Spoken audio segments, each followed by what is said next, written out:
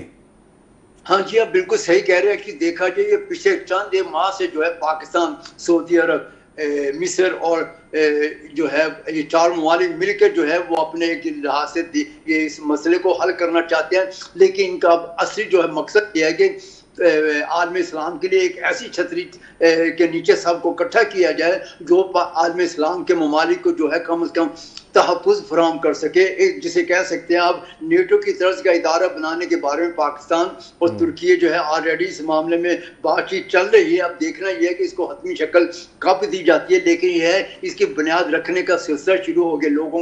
لوگوں میں اور عوام، چاروں ممالک کے عوام میں یہ سوچ آ گئی ہے کہ امریکہ جو ہے وہ کبھی بھی عالم اسلام کے ممالک کو کبھی بھی تحفظ فراہم نہیں کر سکے. اگر تحفظ فراہم ہے اور پاکستان جیسے ممالک ہی ہیں جو دفاعی لحاظ سے بہت مضبوط ممالک ہیں، اس لیے اب یہ سوچ یہ ابھر کر سامنے آ رہی ہے کہ ان ممالک کی چھتری تلے، چونکہ پاکستان ایک اٹامک انرجی پاور رکھنے والا ملک ہے اور ترکی جو دفاعی صنعت کے لحاظ سے بہت ہی پاورفل، بہت ہی جدید ٹیکنالوجی کا حامل ملک ہے، اس لیے یہی سوچ غالب آتی جا رہی ہے کہ ان ممالک کی جو ہے ایک ایسا جو ہے اتحاد قائم کیا جائے تاکہ یہ اسلامی ممالک آپس میں اتحاد قائم کرتے ہوئے غیر اسلامی ممالک کے جو بھی ان پر قبضہ کرنے کا، جو بھی ان پر حملہ کرنے کا اٹھے، ان کے خلاف کیا جا سکے. Very important.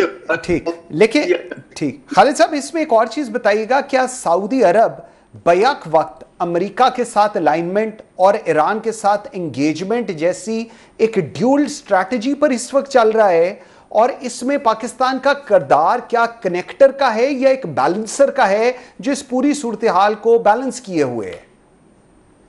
نہیں، جو بیلنس آپ یعنی پاکستان جیسے آپ نے کوشچن پوچھا کہ الائنمنٹ نہیں ہے، یہاں کی فورن پالیسی از انڈیپینڈنٹ. ٹھیک ہے امریکہ کے ساتھ علاقات ہیں، اکنامک ریلیشنز، بزنس ریلیشنز، لیکن فائنل انالیسز میں سعودی authorities will focus on the interest of Saudi Arabia. Interest of Saudi Arabia